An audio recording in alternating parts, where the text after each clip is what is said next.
Ce programme est financé par les amis et partenaires du ministère de Joyce Meyer.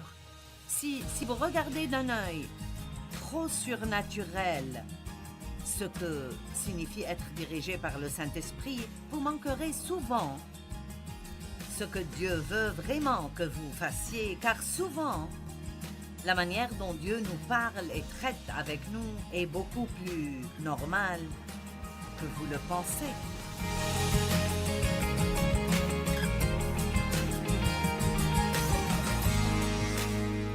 D'accord, nous parlons de la direction divine et en particulier de comment entendre Dieu. Père, nous te remercions pour la parole et je prie pour que tout ce qui doit sortir de moi sorte, que les gens le comprennent, le conservent et soient prêts à le faire. Au nom de Jésus. Amen. Nous avons déjà parlé de la façon de trouver la volonté de Dieu pour votre vie. Et c'est une chose importante pour beaucoup de gens. Comment suis-je supposé savoir ce que Dieu veut que je fasse? Et je me souviens d'une femme qui travaillait pour moi et qui avait la cinquantaine. C'était une femme séduisante, mais elle n'a jamais été mariée et n'a même jamais eu une relation amoureuse. Et elle a dit que Dieu lui a dit « Je veux que tu me serves avec joie. Sers-moi avec joie. » Et ainsi, peut-être y a-t-il même des personnes que Dieu veut répartir partout dans le corps du Christ et qui sont l'une de ces personnes. Elles sont juste là pour édifier et encourager et donner un exemple de contentement. Dieu nous utilise de tant de manières différentes et j'espère que vous avez dépassé le stade de « si vous n'êtes pas sur l'estrade, vous n'êtes pas utilisé par Dieu ». Parce que pour être honnête, la plupart du travail qui doit être fait et qui est fait dans le monde entier est fait individuellement par des gens qui sont au travail, au supermarché, au magasin. La plupart des personnes qui ont besoin d'aide ne viennent pas à l'église. Je veux dire, nous avons tous besoin d'aide ici aujourd'hui, mais la plupart des personnes qui sont beaucoup plus désespérées que vous sont dehors. Ils ne pensent pas venir ici. Donc, nous nous réunissons pour apprendre et grandir afin de pouvoir ensuite sortir et être les témoins que le Christ veut que nous soyons pour changer le monde. Chaque chrétien ou chrétienne est appelé au ministère. Chacun de vous est appelé au ministère. Nous avons tous le ministère de l'intercession. C'est notre ministère de prier pour les autres. Et nous avons tous le ministère de la réconciliation, dit la Bible, qui est cet intermédiaire qui aide à rapprocher ceux qui sont perdus et Dieu. Donc, vous avez tous un ministère. Découvrir la manière particulière dont Dieu veut que vous manifestiez ce ministère peut être une chose, mais habituellement, il y aura plusieurs choses. Mais vraiment, la seule façon de savoir est de sortir et de découvrir. N'ayez pas peur d'essayer des choses. Ça ne sera pas long avant que vous sachiez si c'est juste quelque chose que vous pouvez faire ou si c'est la chose que Dieu veut que vous fassiez. Paul a servi un bon bout de temps avant que Dieu ne dise Acte 13:2, mettez à part pour moi Barnabas et Saul pour l'œuvre à laquelle je les ai appelés. Donc, ils ont servi longtemps avant que cela se produise, mais ensuite Dieu les a mis à part pour quelque chose de spécial. Et souvent, nous sommes si déterminés à être réservés à cette chose spéciale que nous ne recevons pas la formation dont nous avons besoin pour faire toutes ces choses que Dieu voudra que nous fassions. Vous servirez peut-être dans le ministère des aides. Je ne sais pas, on vous demandera peut-être d'aider à nettoyer l'église. Ce n'est peut-être pas quelque chose de très attrayant ou quelque chose que vous pensez être important. Mais beaucoup de fois dans notre vie, Dieu nous fait passer par ces choses, je peux dire, pour vérifier notre attitude. Juste pour voir, êtes-vous prêt à faire tout ce que je vous demande de faire, ou faut-il que ce soit quelque chose de grand pour que vous soyez disposé à le faire? Donc, dites-le de nouveau, n'ayez pas peur de sortir et de découvrir, et si vous sortez simplement dans quelque chose et ce n'est pas pour vous, cela ne signifie pas que vous avez fait une erreur en essayant cela. Cela signifie que vous êtes en train d'essayer de découvrir ce que Dieu veut que vous fassiez. J'ai mentionné auparavant qu'un grand homme de Dieu a dit qu'il n'avait jamais, dans tout son cheminement avec Dieu, à un moment vraiment important de sa vie, entendu Dieu lui dire exactement ce qu'il voulait qu'il fasse. Il a dit, Dieu a toujours travaillé avec moi, mais il m'a fait sortir et essayer des choses, prier pour certaines choses et faire des choses. Donc, si vous regardez d'un œil trop surnaturel ce que signifie être dirigé par le Saint-Esprit, vous manquerez souvent ce que Dieu veut vraiment que vous fassiez, car souvent, la manière dont Dieu nous parle et traite avec nous est beaucoup plus normale que vous le pensez. Et alors, nous allons continuer maintenant en parlant d'autres choses sur comment entendre Dieu. Tout d'abord, je tiens à dire que si vous n'écoutez pas les petites choses que Dieu vous demande de faire, c'est probable que vous n'entendrez jamais vous dire quoi que ce soit de grand.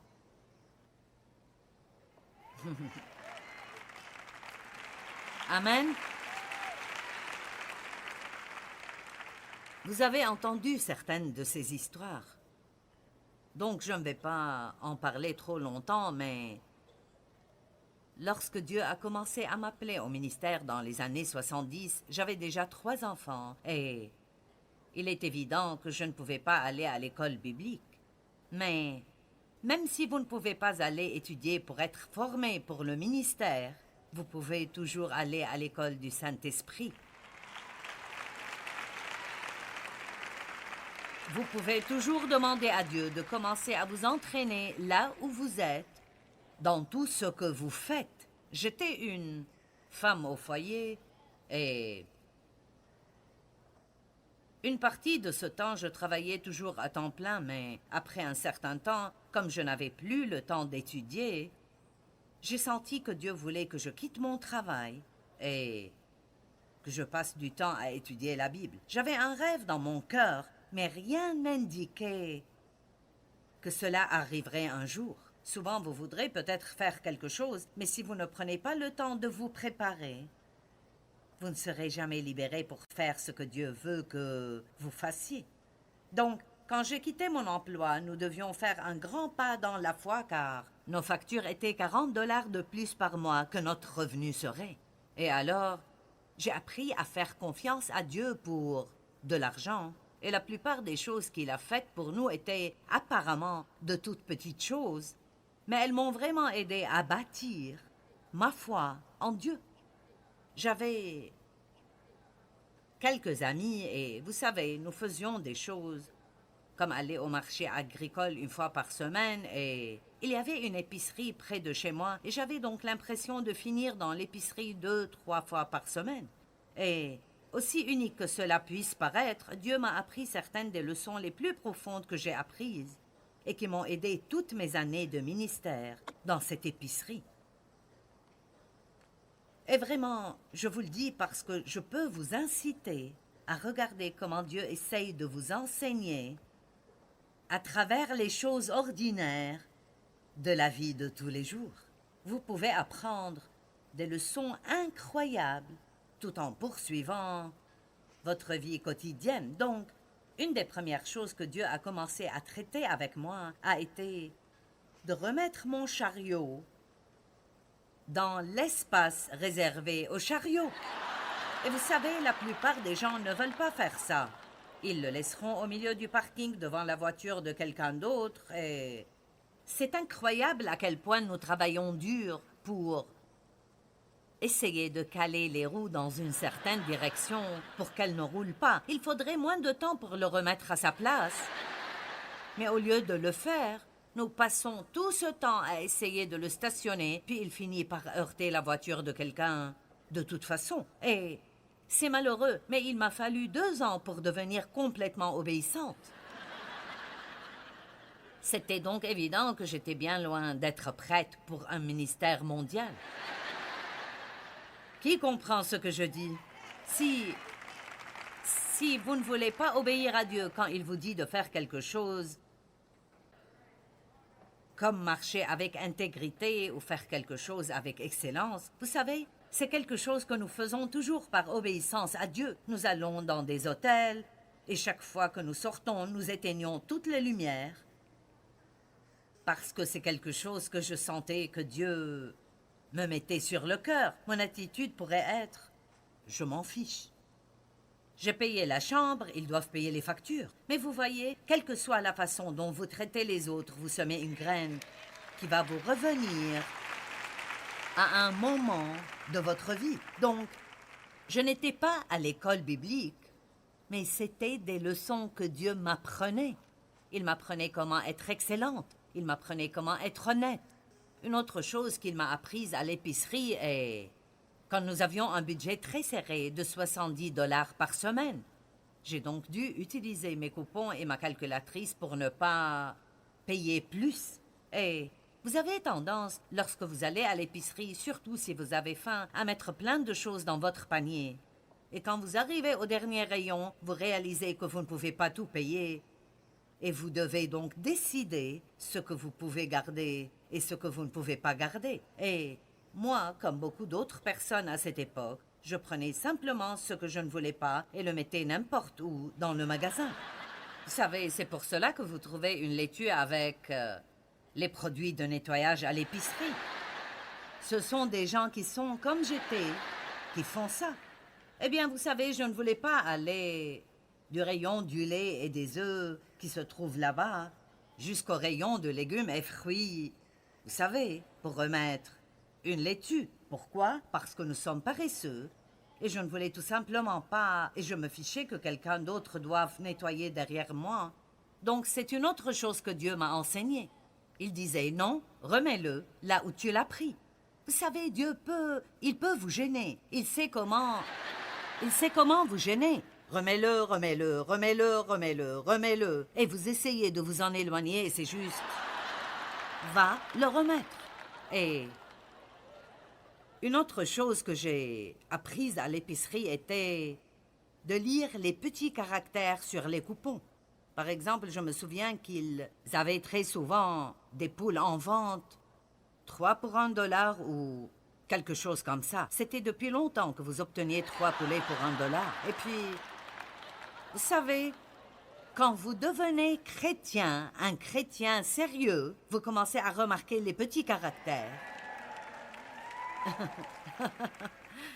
que vous ignoriez avant. Et je n'avais jamais remarqué qu'il était écrit limite de 3 par client. Eh bien, je ne voulais pas 3 poules, je voulais remplir mon congélateur de poulet. Donc, j'emmenais mes enfants au magasin avec moi et chacun d'eux mettait 3 poulets dans son panier. Dave en amenait 3, les enfants en amenaient tous 3, j'en amenais 3. Nous avions tous nos coupons et puis le Saint-Esprit a commencé à me convaincre. Je veux dire, dois-je être convaincue pour du poulet? Est-ce que je n'ai pas des choses beaucoup plus importantes dans ma vie que du poulet? Et il me rappellerait ces petits caractères. J'ai su que j'avais un problème un jour quand j'étais dans une file pour payer pour mes poulets et je me suis dit, je ne pense pas avoir donné assez d'argent à ma fille pour la taxe. Et mon cœur a commencé à battre, de peur que le caissier se rende compte que je faisais quelque chose que je ne devrais pas faire. Et donc, j'ai commencé à apprendre, si vous sentez que vous devez cacher quelque chose ou vous sentez que vous faites quelque chose de mal, cela signifie que c'est le cas. Eh bien, en vérité, j'avais été chrétienne depuis longtemps, mais je ne connaissais pas ce genre de choses. Personne ne m'avait enseigné ce genre de choses. Et j'ai récemment rencontré un ministre bien connu. Il était à une conférence où j'enseignais sur l'excellence et il a dit Je n'ai jamais entendu de telles choses de ma vie.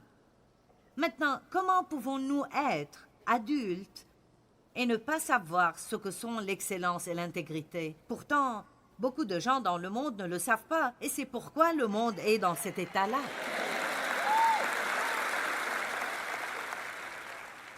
Et je me souviens aussi que Dieu m'a enseigné que quand je suis dans un magasin pour faire du shopping, vous savez combien de gens font tomber des vêtements, des cintres et les laissent par terre reposer. Et Dieu a commencé à me dire de les ramasser et de les remettre sur les cintres. Et je me suis dit, pourquoi devrais-je ranger après quelqu'un d'autre? Cela n'a aucun sens. Mais ensuite, j'ai senti que le Seigneur m'a dit, « Eh bien, voudrais-tu que quelqu'un range ta pagaille un jour ?»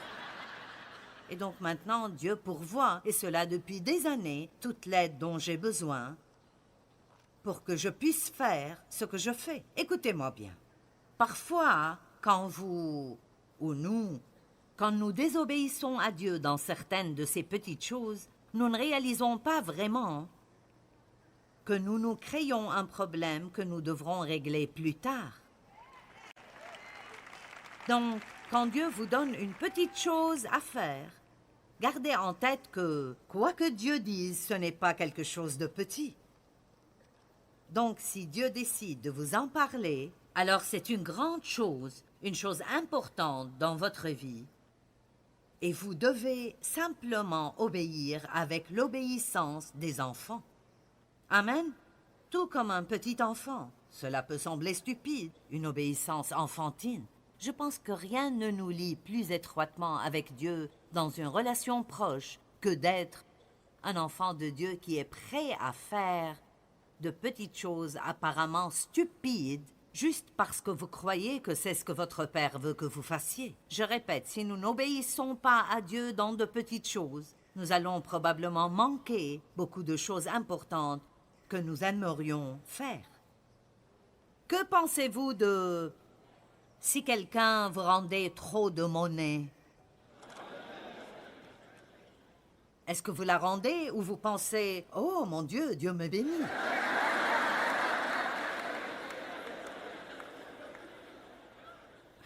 Vous voyez, quiconque connaît la parole de Dieu sait que c'est stupide. Plus que tout, c'est un test pour voir si vous serez honnête. Amen. Un jour, j'ai acheté des chaussures et je regardais le sac à main qui allait avec. Je voulais le prendre et j'ai décidé de ne pas l'acheter. De retour chez moi, le gars l'avait accidentellement mis dans mon sac. Vous savez, d'une certaine manière, c'est un peu irritant quand une autre personne commet une erreur. Et vous devez maintenant perdre votre temps et de l'essence pour réparer cela. Mais je savais que je devais le faire. C'est ainsi que nous entendons Dieu. Combien de fois savez-vous ce que vous devez faire? Vous n'avez pas besoin d'une série de prédications. Vous savez, dans votre cœur, ce que vous devez faire. Eh bien, une des façons principales dont Dieu nous parle est à travers ce que vous savez. Je n'ai pas besoin d'expliquer comment vous le savez, mais vous le savez. Vous savez si vous devriez ou ne devriez pas faire cette chose. C'est ce qui fait que notre relation personnelle avec Dieu est précieuse et excitante quand vous marchez avec lui tous les jours, habituellement, lundi, mardi, mercredi, jeudi, vendredi, samedi, dimanche, lundi, mardi, mercredi, jeudi, lorsque vous marchez avec lui dans votre vie quotidienne ordinaire, et vous voulez lui obéir de tout votre cœur et être le genre de personne qu'il veut que vous soyez. Ne vous fixez pas sur le fait d'avoir un grand ministère. Si vous êtes appelé à avoir un grand ministère international ou à être sur une plateforme pour faire quelque chose de magnanime, c'est merveilleux. Mais sachez que vous ne réussirez jamais à le faire si vous ne faites pas ces petites choses. Cela fera toujours partie de la formation. Parce que la Bible dit que ce sont les petits renards qui ravagent les vignes. Je vais vous parler d'autre chose qui nous cause beaucoup de problèmes. Je ne vais pas me concentrer sur ceci, mais je pense que c'est l'une des choses qui nous empêche de bien entendre Dieu. Essaye d'avoir une attitude de plainte négative. Écoutez-moi. Je pense que si quelqu'un pouvait passer à travers une journée entière sans se plaindre du tout, ce serait un miracle exceptionnel de Dieu. Amen. Je parie que Dieu vous a parlé à tous, y compris moi, des centaines de fois dans votre vie. Ne dis pas ça.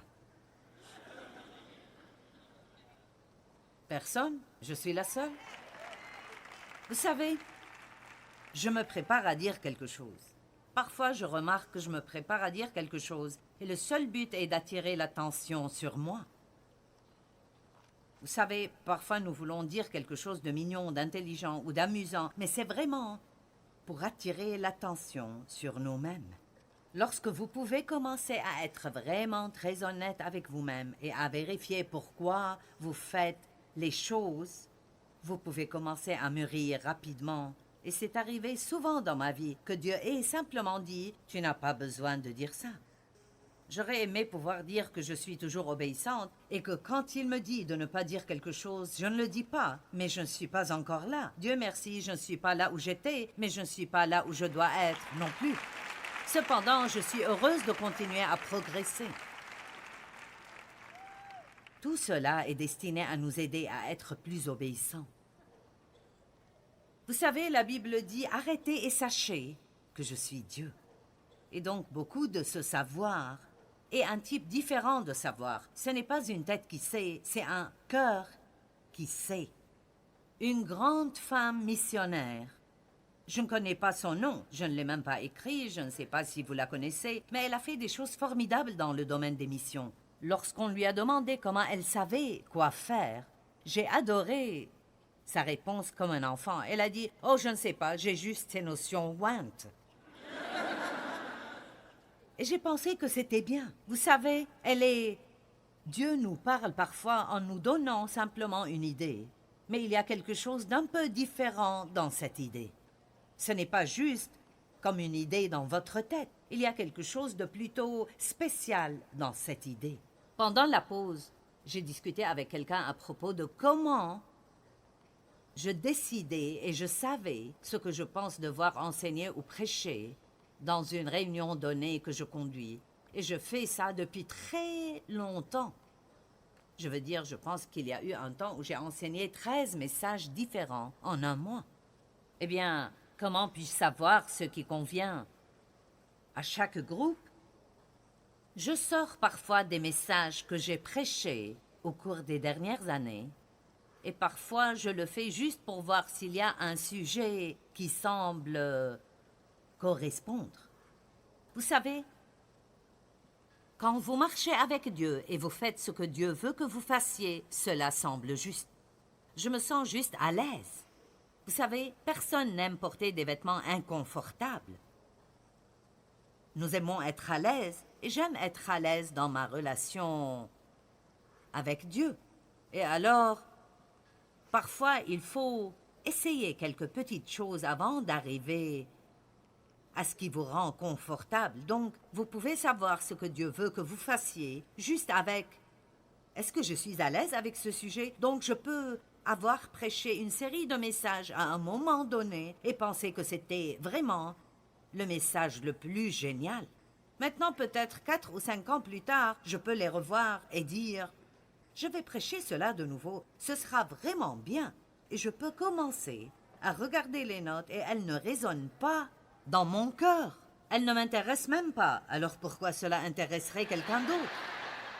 Mais ensuite, je pourrais prendre les mêmes notes 2 mois plus tard et alors elles résonnent en moi. Donc, beaucoup de ce que nous entendons de Dieu, eh bien, je dirais que presque tout ce que nous entendons de Dieu ne vient pas de l'extérieur. Ça vient de l'intérieur.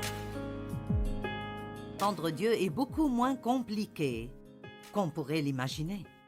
Parfois, si vous croyez vraiment que vous entendez Dieu, la seule façon de le savoir est de faire un pas. J'appelle toujours ça sortir et découvrir. Je me souviens d'un grand homme de Dieu qui a dit avoir appris à entendre Dieu en faisant beaucoup d'erreurs.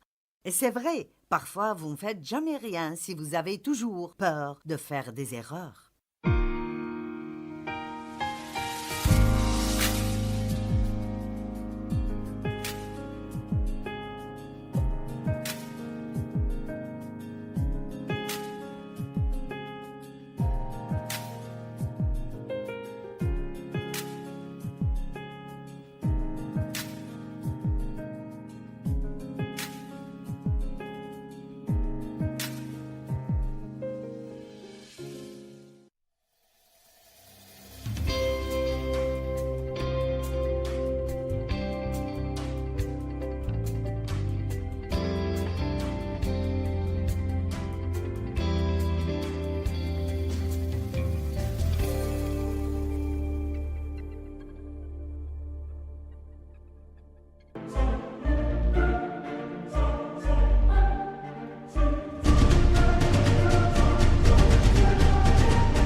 Ce programme est financé par les amis et partenaires du ministère de Joyce Meyer. Alors, si vous attendez une réponse de Dieu, ne soyez pas frustrés parce que Dieu ne vous répond pas encore. Il n'est peut-être pas en avance, mais il ne sera pas en retard.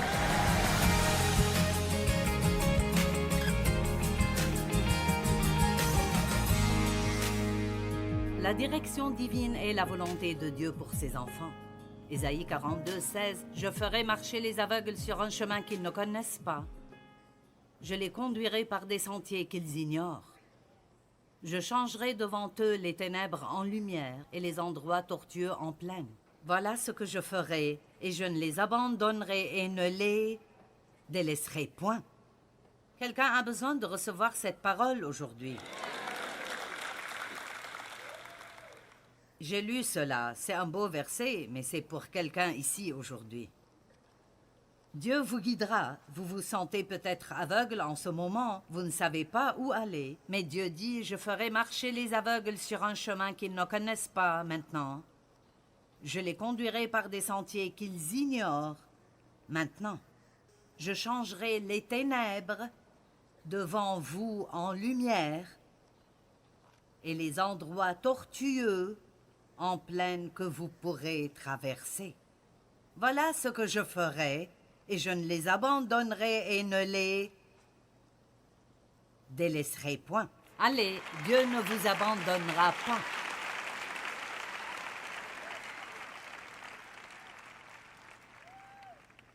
Une grande majorité de nos prières sont celles qui demandent à Dieu de nous montrer quoi faire dans diverses situations, quoi faire concernant l'avenir, concernant nos erreurs passées, les décisions que nous devons prendre, comment gérer les relations difficiles.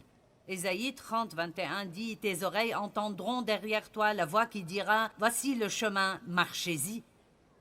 Car vous iriez à droite ou vous iriez à gauche. Mais je ne pense pas que cela signifie qu'une voix audible nous parlera dans l'oreille tout le temps. Mais si nous ralentissons, et je pense que ralentir est important pour écouter Dieu, alors pouvons-nous tous le dire, ralentir? Si nous ralentissons un peu et prenons un peu plus de temps, vous obtiendrez une amélioration majeure dans l'écoute de Dieu. J'ai commencé à prendre un peu plus de temps pour prendre des décisions. Je suis une personne qui pense pouvoir affronter n'importe quelle tâche et l'accomplir, mais mon corps commence à me faire savoir que je vais devoir perdre un peu de cette attitude si je veux être ici pendant longtemps. Et un autre membre du ministère m'a dit cela il y a longtemps et ça m'a été très utile. Je lui parlais de comment savoir à quoi dire oui et à quoi dire non. Parce que vous pouvez avoir plus d'opportunités que ce que vous pouvez saisir. Et vous pouvez ne pas être dans un ministère à temps plein, mais vous avez le même problème. Vous ne pouvez pas dire oui à tout ce que tout le monde veut que vous fassiez, car si vous le faites, vous allez tout simplement vous effondrer. Et alors, elle a dit, j'ai pris l'habitude de réfléchir à tout ce que ça va me prendre pour faire cela. Disons, si je prendrais cet engagement de prédication, et elle vivait en Australie, c'est un long voyage pour arriver ici. Il y a les bagages, le vol, aller-retour, pour aller à l'hôtel, le déballage, les réunions, le décalage horaire, le retour dans l'avion. Cela vous aidera vraiment, honnêtement, à prendre de bonnes décisions si vous ralentissez un peu et si vous laissez Dieu marcher avec vous et vous parler de ce que ça va vous coûter pour faire ce à quoi vous allez dire oui. Et donc, j'ai découvert et j'ai pratiqué ces choses récemment et ça m'a vraiment aidé. Et je ne prends pas des décisions avant que je n'ai besoin de les prendre. Je suis le genre de personne qui aime avoir le contrôle. Je veux savoir non seulement ce qui va se passer aujourd'hui, mais aussi demain, après-demain, la semaine prochaine. Et donc, ça met beaucoup de pression sur vous. Et vous avez déjà beaucoup à accomplir. Vous n'avez pas besoin d'avoir plus de pression qu'il ne le faut. Et donc, ça m'a vraiment aidé de penser simplement, vous savez, c'est pour un autre jour. Je n'ai pas besoin de penser à ça aujourd'hui. Et aussi, quand les gens me demandent si je veux faire ceci ou cela, j'ai essayé de prendre quelques rendez-vous la semaine passée et j'avais 2 ou 3 options différentes. Et mon assistante était au téléphone et attendait ma réponse. Et j'ai dit, tu sais quoi, laisse-moi réfléchir et je te répondrai. La première, j'ai décidé que je ne voulais plus la faire. Et la deuxième, je l'ai reportée à un autre jour. Parfois, nous avons cette idée de vouloir faire quelque chose. Et soudainement, nous faisons des promesses et nous nous engageons et prenons un rendez-vous. Et puis nous finissons par ne pas être des personnes intègres parce que nous ne faisons pas ce que nous avions dit que nous ferions. Et donc, entendre de Dieu nécessitera, je le dirai une dernière fois, ralentir et prendre un peu plus de temps à penser aux choses une fois de plus. Vous êtes d'accord avec cela?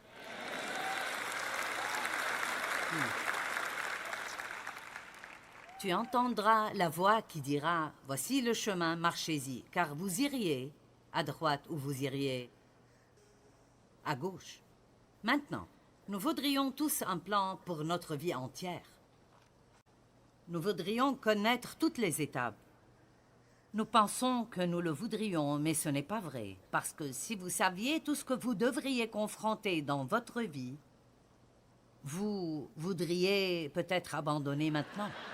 Mais quand les choses arrivent l'une après l'autre, nous pouvons traiter avec n'importe quoi, avec l'aide de Dieu. Et c'est l'une des raisons pour lesquelles Dieu ne nous donne pas toutes les données, parce qu'il nous a créés pour que nous vivions un jour à la fois et pour que nous nous occupions d'une chose à la fois. Et donc, vous devez apprendre que Dieu ne vous donnera pas l'étape suivante avant que vous ne fassiez celle qu'il vous a dit de faire. Allez! Certains attendent de voir ce que vous êtes censé faire concernant quelque chose, mais vous êtes figé de peur et vous ne faites rien parce que vous ne pouvez pas voir ce qui est après cette étape que vous sentez que Dieu vous a donné. Mais remarquez que le Jourdain ne s'est pas divisé avant que Josué ne pose le pied dedans. Et peut-être que les eaux ne se diviseront pas pour vous jusqu'à ce que vous essayiez et que vous mettiez le pied dedans. Vous me suivez? Vous comprenez? Mais nous n'aimons pas recevoir ces informations de Dieu une à la fois parce que Dieu me l'a expliqué comme ça et les gens comprennent normalement cela. Donc, vous avez cela. Vous ne l'aimez plus, mais au moins vous l'avez. Vous n'êtes pas content avec, disons par exemple, votre travail, ou je ne sais pas. Il n'y a plus de vie là pour vous et vous sentez que Dieu veut que vous lâchiez et fassiez autre chose. Mais vous voulez d'abord savoir ce que cette autre chose est. Et donc vous essayez vraiment dur.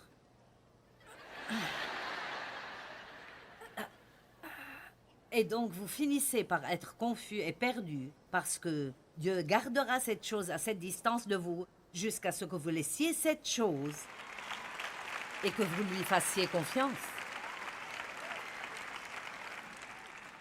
Je n'ai pas le temps aujourd'hui, mais je peux vous dire tellement d'histoires concernant notre ministère et les choses effrayantes que nous devions faire et comment Dieu nous a dirigés petit à petit, pas après pas après pas. Je vous donne un exemple. Nous avons commencé notre ministère dans la cave de notre maison et nous avions peut-être 8, 10 employés et nous avons finalement réalisé que nous devions le sortir de notre maison et donc nous avons loué 160 mètres carrés d'espace et nous nous sommes dit, qu'allons-nous faire de tout cet espace? Je veux dire, c'était immense à nos yeux. Eh bien, rapidement, nous avons utilisé tout cet espace et puis nous avons utilisé tout le reste de ce qu'il y avait dans cet immeuble. Alors nous avons su qu'il était temps d'acheter un bâtiment, de bâtir un bâtiment, je ne sais pas.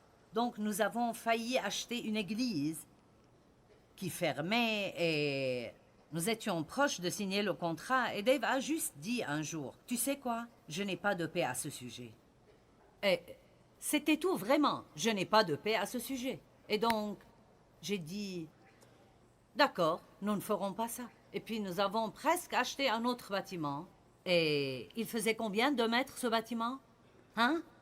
Près de 3000 mètres carrés. Et nous avons pensé, eh bien, mon Dieu, qu'est-ce que nous allons bien pouvoir faire avec ces 3000 mètres carrés? Eh bien, nous avons fait une offre pour ce bâtiment et quelqu'un d'autre l'a acheté au lieu de nous. Donc, une des façons d'entendre Dieu est qu'il fermera une porte. Vous savez, ne soyez pas le genre de personne qui s'énerve parce que vous n'avez pas eu ce que vous vouliez.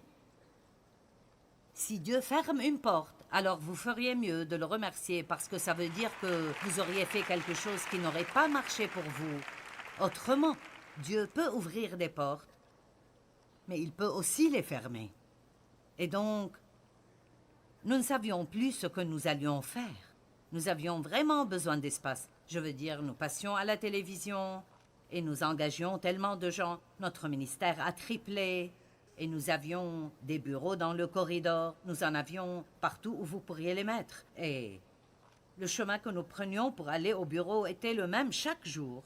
Et pourtant, je ne sais pas pourquoi, nous n'avions jamais vu l'annonce. Nous l'avions vue, mais je n'y avais jamais prêté attention. Il y avait une petite annonce là sur le bord de la route où nous conduisions et il y avait une flèche montrant 55 acres à vendre.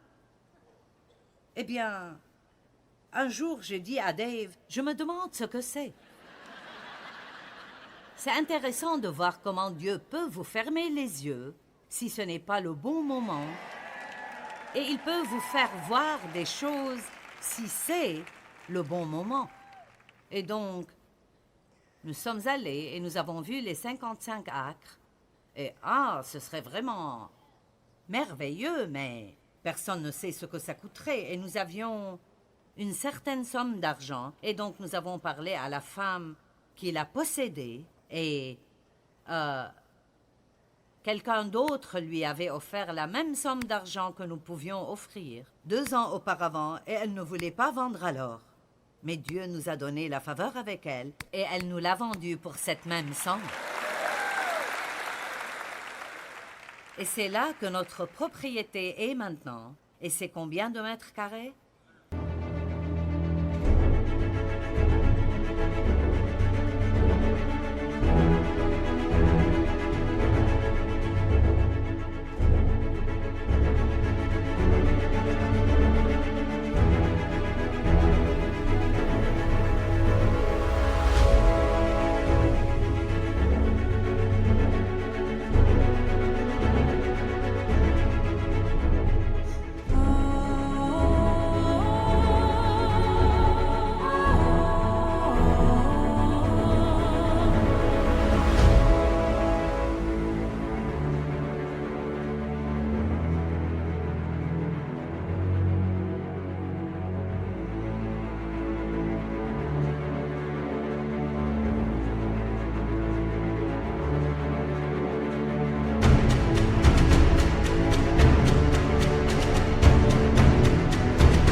« 14 000 mètres carrés pour les bureaux et 6 000 mètres carrés pour le centre de distribution. Donc, les 3 000 mètres carrés n'auraient pas servi très longtemps. Vous voyez, Dieu a fermé cette porte parce qu'il savait plus que nous ce qui allait arriver dans l'avenir. Si nous avions acheté cette église ou ce bâtiment, nous aurions eu des problèmes. Eh bien, Dieu nous a caché cette propriété, bien que nous conduisions là tous les jours. Nous ne la voyons pas. Il nous l'a cachée jusqu'à ce que ce soit le bon moment pour nous de faire cela. Alors, si vous attendez une réponse de Dieu, ne soyez pas frustrés parce que Dieu ne vous répond pas encore.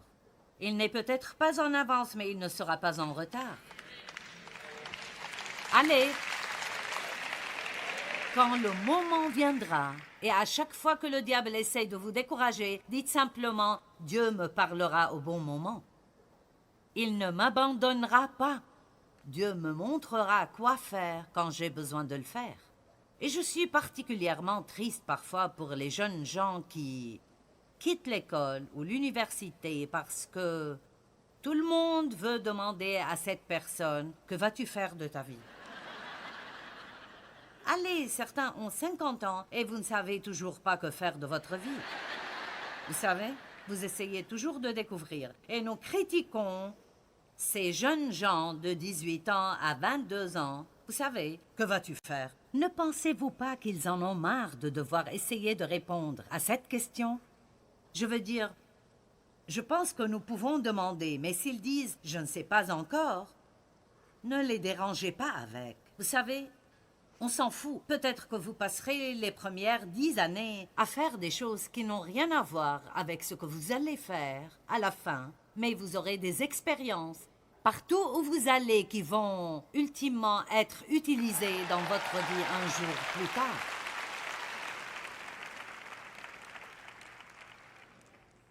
Nous sommes tous beaucoup trop pressés de tout savoir et nous n'avons pas toujours besoin de tout savoir tout le temps. Allez, la façon la plus commune dont Dieu nous parle est par sa parole. Et si vous voulez apprendre comment bien entendre Dieu, vous devez connaître la parole de Dieu. Si vous n'allez pas étudier la parole, vous serez trompé et vous tomberez dans des problèmes. La parole de Dieu s'élèvera en vous quand vous êtes sur le point de faire des erreurs, quand vous vous préparez à aller dans la mauvaise direction ou à faire ce qui est mal. Quand vous traitez quelqu'un d'une façon qui ne plaît pas à Dieu, la parole de Dieu s'élèvera en vous. Donc, vous devez prendre un engagement d'étudier la parole de Dieu.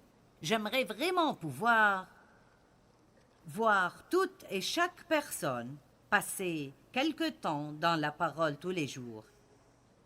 Même si ce n'est pas un long temps, passez quelque temps dans la parole de Dieu tous les jours, et vous serez étonné du temps que vous avez pour entendre la parole si vous y mettez, même si vous mettez un disque, par exemple, et vous n'êtes pas dans un état où vous pouvez écouter chaque mot attentivement.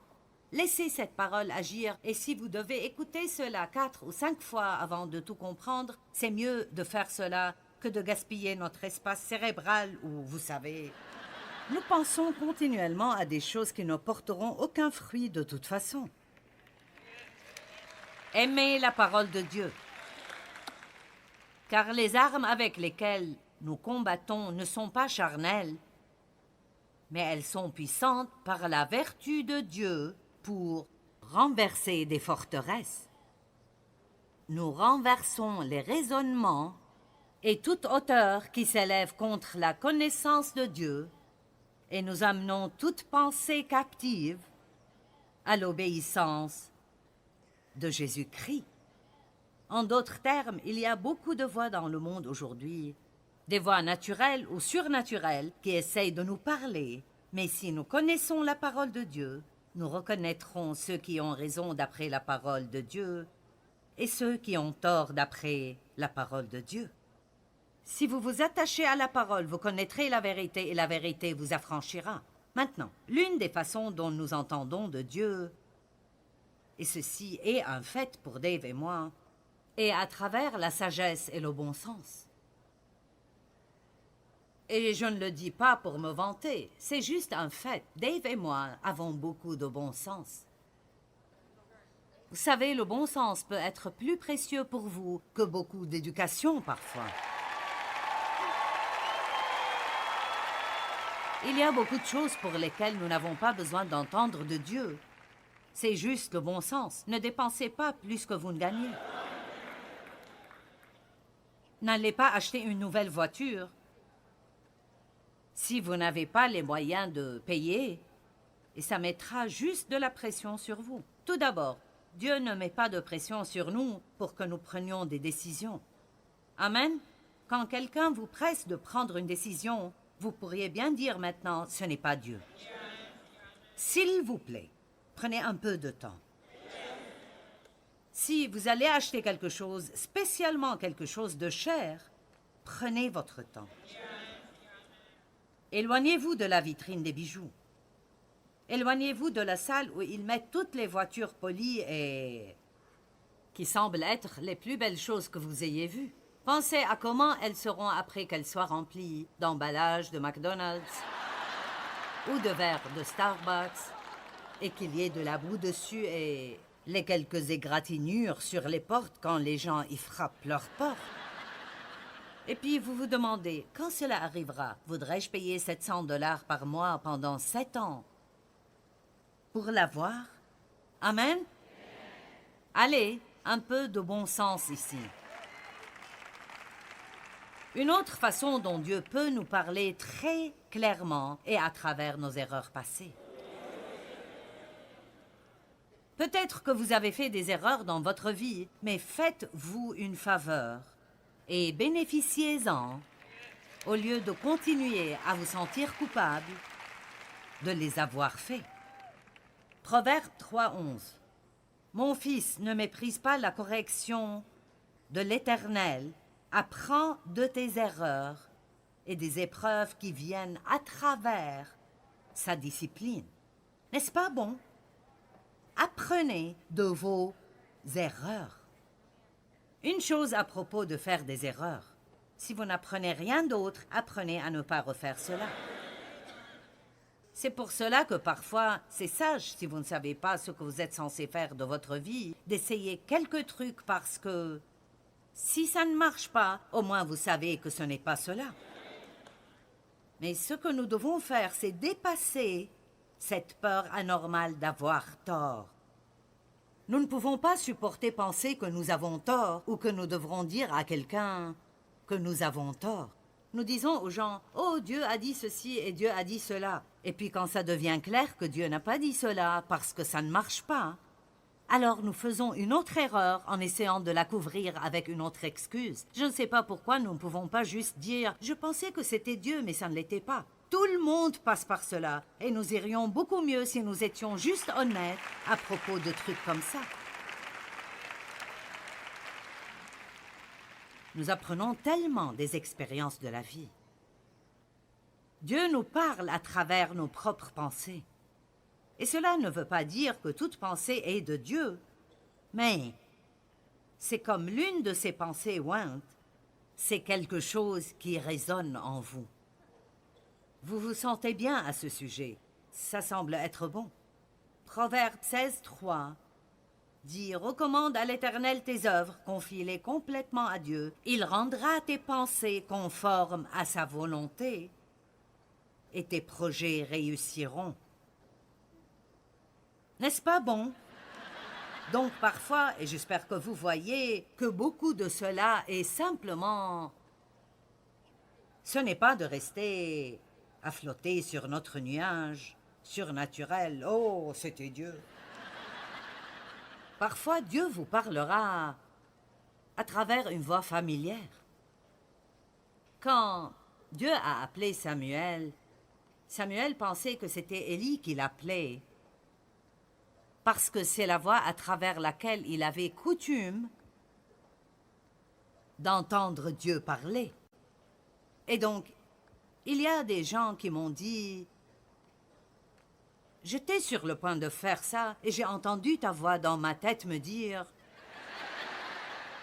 Quand vous écoutez beaucoup quelqu'un, vous écoutez beaucoup votre pasteur, l'une des façons dont Dieu nous dirige est de nous faire nous rappeler quelque chose qu'ils nous ont dit à un moment ou à un autre. Et cette pensée-là sera la chose qui nous arrêtera d'avoir des problèmes. Donc, ne soyez pas surpris si vous sentez que Dieu vous parle à travers une voix familière à laquelle vous êtes accoutumés. Maintenant, Dieu peut aussi nous parler à travers nos désirs. Pas tous les désirs que nous avons sont des désirs divins. Si vous désirez une crème glacée chaque nuit, ce n'est probablement pas de Dieu. Si vous désirez l'époux de quelqu'un d'autre, ce n'est probablement pas de Dieu. Amen. Si vous désirez ne pas garder votre parole, ce n'est sûrement pas de Dieu. Mais j'ai découvert que parfois, si je désire vraiment faire quelque chose, Et ce n'est pas un désir pécheur, je continue à vouloir le faire. J'ai découvert que souvent, c'est ainsi que Dieu me guide. Il me met juste sur le cœur de faire quelque chose. Et voici l'Écriture qui montre cela. Marc 11, 24, c'est pourquoi je vous dis, tout ce que vous demanderez en priant, croyez que vous l'avez reçu et vous le verrez s'accomplir. Psaume 37, 4, fais de l'Éternel tes délices et il te donnera ce que ton cœur désire. Et puis j'aime celui-là, Philippiens 2, 13. Car ce n'est pas de vos forces, mais c'est Dieu qui produit en vous le vouloir et le faire, de vous fortifier, de vous donner de l'énergie, de créer en vous le désir et la capacité d'accomplir votre but. Donc Dieu met en nous un désir pour la chose qu'il veut que nous fassions. Je peux vous dire que depuis le jour où Dieu m'a appelé à enseigner, j'ai un désir brûlant de faire cela. Et c'est l'une des façons dont je sais pour sûr que c'est Dieu, parce que je ne peux pas m'en éloigner. Les gens me disent fréquemment maintenant, « As-tu l'intention de prendre ta retraite ?» Et je dis, « Non, pas du tout. » Que ferais-je alors? Je veux dire, je ne sais pas ce que je ferais. Je veux dire, c'est juste que quand vous avez un appel de Dieu, c'est différent que d'avoir un travail. Ce n'est pas juste quelque chose... Je dois faire des changements comme le temps passe. Je ne peux pas faire autant que je faisais avant. Mais tout ce que je veux faire, c'est donner à Dieu tout ce qui reste dans ma vie. Je crois qu'entendre Dieu est...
beaucoup moins compliqué qu'on pourrait l'imaginer.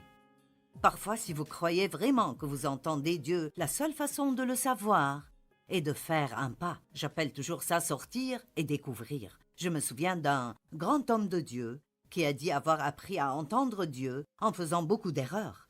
Et c'est vrai, parfois vous ne faites jamais rien si vous avez toujours peur de faire des erreurs.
khắp phương trời vẫn nhớ tới quê hương. Người về đây thăm làng trù quê mẹ và làng sen quê cha, xúc động bồi hồi người rơi giọt lệ, thương mái nhà tranh thương đất mẹ nghèo.